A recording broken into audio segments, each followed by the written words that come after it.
Joining me now for reaction is Tom Homan, the former acting director of ICE. Mr. Homan, thank you so much for being here tonight. Really appreciate it. I got to tell you, when I'm seeing what's going on in Portland, Oregon, and beautiful Portland, they have a history of a lot of political activism. That's fine. This is not your ordinary political activism. What's happening there that the American people are not seeing because the media will not adequately cover this story? What isn't happening, during the time I saw your clips earlier, and Chris Crane was right, the mayor has refused to take action on those folks that have illegally prevented us from doing our jobs by shutting our building down for over a week. How many child molesters, predators, traffickers weren't arrested that week? How many criminal aliens that entered this country illegally and committed yet another crime, weren't arrested that week? A lot of criminals are now walking the streets of Portland that would have been arrested that week. So the mayor turned his back on the citizens of Portland for his own political ambitions. Now, Chris Crane was talking about the Antifa infiltration, or some would say takeover, of this protest. Are the run-of-the-mill kind of millennial protesters with the magic marker signs and the black mask people kind of working hand in glove there, from what you're gathering? Yeah, I watched video of the Portland office showdown for several days, and Antifa was there. Matter of fact, they hung their Antifa flag up where the United States flag was. Well, they took down the U.S. flag, they climbed the building, they took down the U.S. flag, and they replaced it with an Antifa flag? Yes, ma'am. And the Patriots at ICE, when they took the building back, first thing they did is raise the American flag back up. You know what? The only thing I can think of is like that is when ISIS was rolling through parts of Iraq, and they were going into those Christian villages in Mosul and so forth. They were knocking down those churches, taking off the crosses, and raising the ISIS flag. I mean, it's a form of domestic terror. It's pathetic what's going on in Portland. I don't know who's worse, that mayor or the mayor in Oakland or Philadelphia or New York. I mean, there's a whole bunch of them right now who have never accepted this president, and they're going to put their own political ambitions ahead of the public safety of their citizens. And I want to remind the Portland mayor, I'm sure he's going to hear about this, these ICE employees are also taxpayers and citizens of the city of Portland. He has a duty to protect them when they call the police. Zephyr Teachout, interesting name, a Democratic candidate for New York Attorney General, calls to abolish ICE and said it this way. Let's watch. ICE has to be abolished. And as Attorney General, I will continue to speak out against ICE.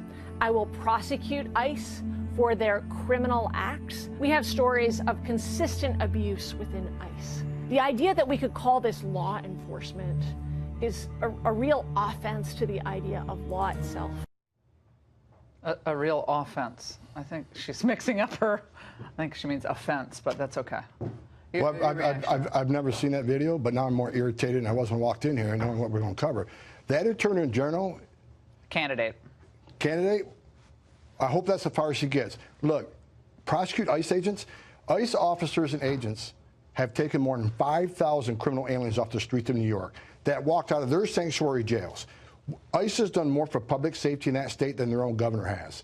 ICE officers on the northern border have shut down opioid trade But they say, Tom, that the reason they're upset is because you're separating families, you're focused on deporting these families when you should be focused on the illegal immigrants. So they're conflating Border Patrol, of course, HHS, the detainment centers, and ICE. They're putting them all in one big pot. So they're saying, well, you could do a better job if you weren't focusing on these poor children. Let me tell you something about the whole separating families. I watched the hearing yesterday, and I was quite disturbed by some of the questions from the Democrats. They kept wanting to put the blame on Border Patrol, HSS, ICE. They had a solid process reuniting these families because we've been separating families for decades, first of all. This isn't new to this administration. Decades. But if they want to blame somebody, Congress needs to look in the mirror. Because I've been up on the Hill several times along with the head of CBP and CIS talking about the loopholes of the Florida Settlement Agreement. If they want these folks to see a judge and claim asylum, we do too. There's one way you can guarantee they see a judge is keep them in a family residential center. But they don't want to do that. So they refused to fix the loopholes. So the Attorney General did what he had to do operationally to defend our border. The Attorney General did exactly what he should have done. Zero tolerance is the way to go. He was right. We have a runaway judge situation in this country who are acting as super legislators. Judge of San Diego, He ordered during the 2500 unification, stop doing the DNA testing. When we did the DNA testing for the children under 5 to 7% weren't the parents. So if you extrapolate that to 2,500 people, how many children do we have to release to people that weren't their parents because that judge decided DNA wasn't important? Wow.